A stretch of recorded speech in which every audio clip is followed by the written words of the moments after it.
Reconheça ser mandamento do Senhor o que eu vos escrevo. Amém, meus irmãos? Só que agora, Paulo, como toda carta, ele aborda o quê? A doença, o problema. Mas agora Paulo vai lá na ferida colocar o remédio, o bálsamo, né? O remédio espiritual de Jesus. Olha só o capítulo, versículo 5 até o 9. Quem é Apolo? E quem é Paulo? Servos por meio de quem crestes, e isso conforme o Senhor concedeu a cada um. Eu plantei, Apolo regou, mas o crescimento veio de Deus. De modo que nem o que planta é alguma coisa, nem o que rega, mas Deus que dá o crescimento. Ora, o que planta e o que rega são um, e cada um receberá o seu galardão, segundo o seu próprio trabalho. Porque de Deus somos cooperadores, lavoura de Deus, edifício de Deus sois vós. Paulo enfatiza agora a posição inferior dos pregadores. As igrejas nos dias atuais se gabam do poder financeiro enquanto que elas enchem gasofilácio. Na festa do final do ano, irmão, nessa região aqui, nenhuma igreja tem o poder de fogo que nós temos. Quanto é a caceta? 10.000 quantas vezes? Hotel Santa Estrela? Traz 3, 4. Quantos pregador de Camboriú tem de 5 mil reais? Hotel Santa Estrela. Vamos buscar o aeroporto. Vamos gastar 50 mil nessa festa. Para mostrar que essa igreja aqui, a 10 quilômetros quadrados, com tudo quanto é lado, nós somos mais poderosos. É assim. Esse problema nunca saiu da igreja. Porque a pessoa insiste em olhar no óculos, no binóculo de Satanás, torcendo as verdades da palavra de Deus, continuando infantil. Assim como os fariseus julgavam quem tinha muito dinheiro, estava mais próximo de Deus, e Deus era com ele, é o que essas igrejas pregam aí. Prosperidade quer dizer inteireza, meu irmão, quer dizer plenitude, corpo, alma e espírito. Prosperidade quer dizer fidelidade para com Deus. Você é dele. Mesmo que você atravesse o vale da sombra da morte, mesmo que você atravesse momentos de tribulação, sem dinheiro, sem grana, como o Paulo falou, nós somos considerados estrume de cavalo, nós somos a escola da sociedade. O apóstolo Paulo disse isso. Numa sociedade capitalista, onde a mente das pessoas são distorcidas, onde as pessoas acham que você está com um terno do boss, com um sapato de cromo alemão, relógio Rolex, então você está mais perto de Deus. Nunca foi isso, meu irmão. Nunca se submeteu a Deus, nunca pediu perdão, nunca reconheceu que você é fraco e falido e depende da misericórdia de Deus. Nunca entrou diante da casa do Senhor. Eu não sou digno de entrar nessa igreja, eu não sou digno de tomar essa ceia, eu não sou digno de ler a tua palavra, eu não sou digno de pregar a tua palavra. Mas eu faço pela tua misericórdia, pela fé que o Senhor colocou em mim. Glória a Deus. Mas eu não sou digno de entrar aí. Ah, eu sou digno da hortelã, eu sou nosso fariseu, eu sou um mulher só. Sou dele. Chega diante de Deus. Eu sou apóstolo tem muito, agora eu sou apóstolo. Agora eu sou patriarca, não patriarca está tendo muito. Quem sabe, vamos criar aí no estatuto aí, arcanjo, tem jeito de criar um arcanjo, papo e cardeal da pouco, esse é arcanjo, arcanjo volta. É isso aí, meninice, espírito de meninice. E as pessoas têm feito isso com a igreja do Senhor Jesus. Mas aqui Paulo coloca o pingozinho. Paulo tira o gato diante dos bois. Paulo coloca as coisas em ordem. Ele coloca a posição do pregador inferior, meu irmão. Ele coloca as coisas no lugar. Quem dá o crescimento é Deus. Quem cura é Deus. Quem salva é Deus. Quem morreu por você foi Jesus. Não foi Papa, não foi Pedro XVI, não foi Sila Malapai, não foi Valdomiro, não foi eu e não foi ninguém. Todos esses dependem e carecem da glória e da misericórdia de Jesus. Todos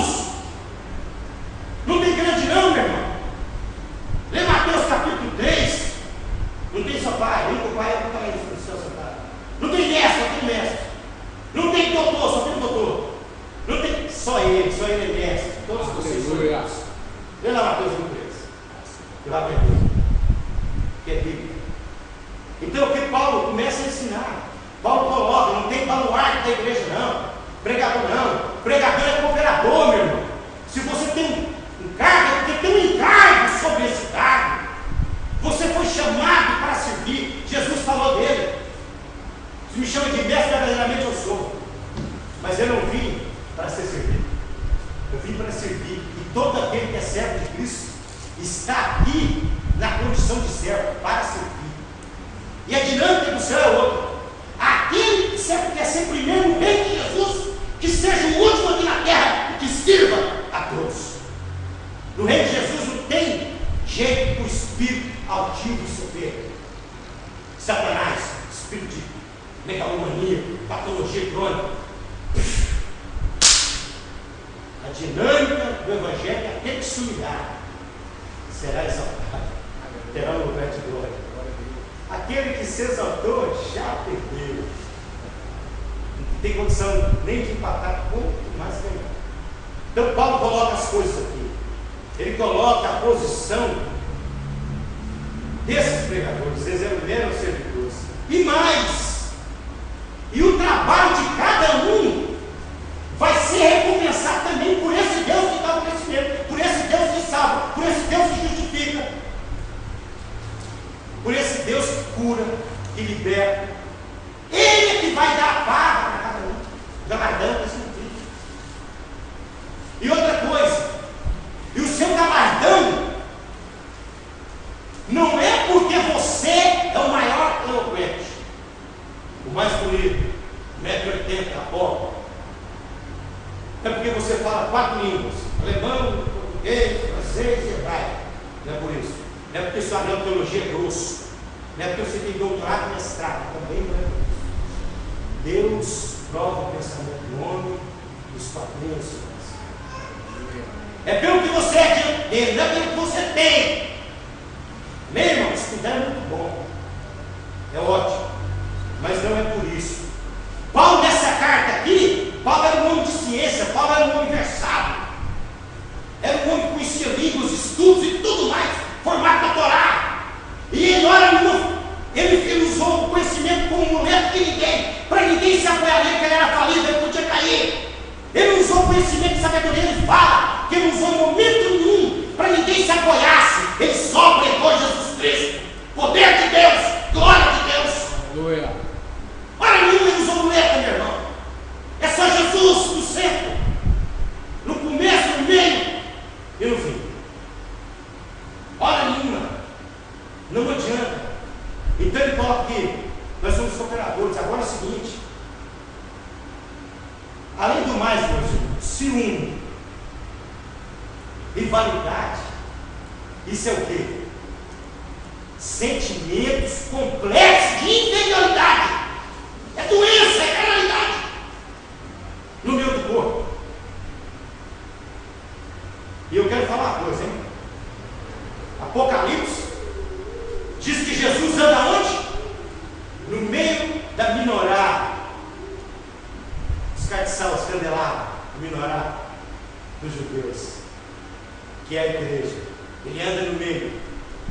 E ele tem os pastores aonde que é a estrela na sua. E ele vai voltar, dar advertência para cada igreja. Se aquela igreja não obedecer, ele vai arrancar o quê? Ele anda no meio da igreja. Ele está vendo tudo. Está tudo sendo anotado. Existe o memorial.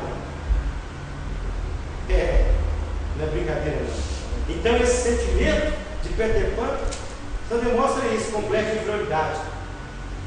Outra coisa, nenhum cristão precisa provar e nem reivindicar nada, porque tudo dele está guardado em Jesus. Você não precisa reivindicar nada, provar nada. Deus já te deu todas as coisas em quem? Em Jesus Cristo. Amém? Eu queria que o irmão Ivan estivesse aqui, que existe uma coisa linda no final do versículo 9, porque muitas vezes fala de igreja de várias maneiras, mas agora aqui, Paulo fala fala de igreja de uma maneira bonita. Presta atenção no versículo 9 aí. Porque de Deus somos cooperadores, não é isso? Versículo 9, capítulo 3. Lavoura de Deus. O que está escrito aí? Edifício. Repete aí. Edifício de Deus sois. No capítulo, versículo 6, ele diz: não sabia que o vosso corpo é seu. No capítulo 6, 19, 20, não sabia que o corpo é seu? Santuário do Espírito Santo, agora, glorificar a Deus no vosso corpo. Mas agora está dizendo que a igreja, esse edifício, ele é de quem? Ele é de Deus, ele tem um dono. A igreja nasceu de um propósito, de uma vontade, de uma verdade estabelecida na eternidade, no coração de Deus. A igreja, ela é de Deus, ela tem um dono, ela tem um proprietário, ela tem um Senhor. A igreja, que sois vós, é edifício de Deus, é dele. E outra coisa, Deus é um Deus de legalidade e justiça.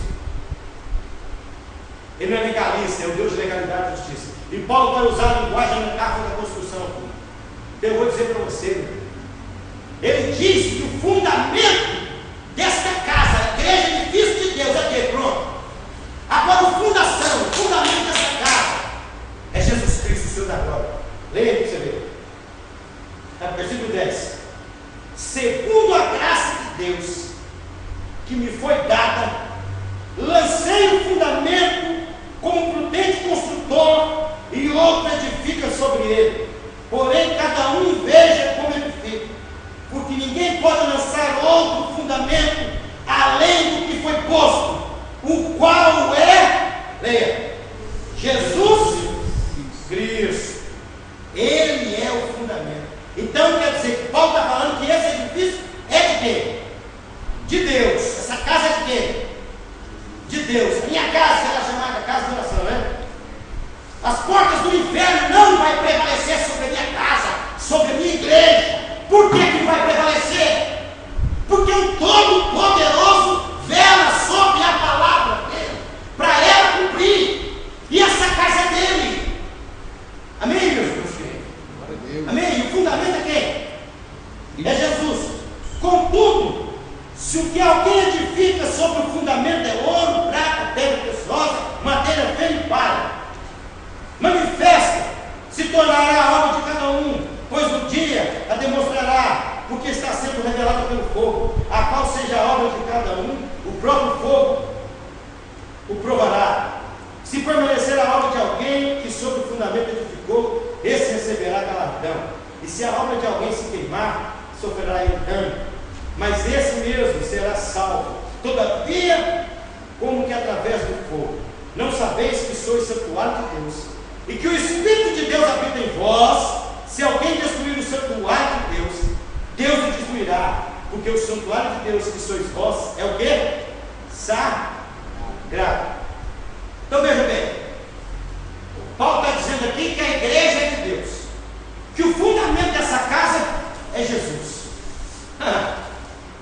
Agora, Paulo está dizendo que o pecador que se arrepende pelo poder do Evangelho romano, é poder de Deus para a salvação daquele que crê, que sai do reino das trevas, vai para o reino da luz, pelo esse poder do Evangelho.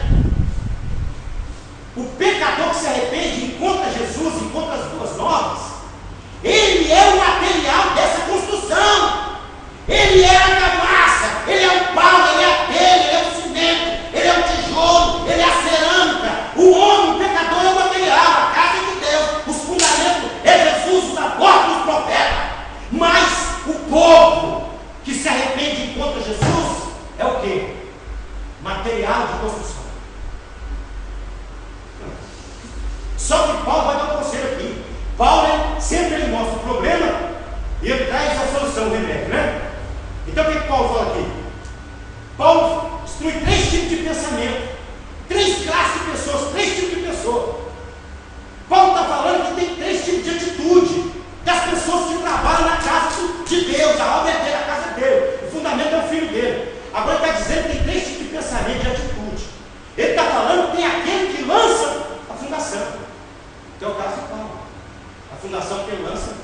É o Filho de Deus, Jesus Cristo. Ele está falando que tem aqueles que constroem sobre a fundação. E ele está falando da terceira pessoa, do terceiro tipo de pensamento de pessoas dentro da igreja. Ele está falando daquele que destrói o edifício.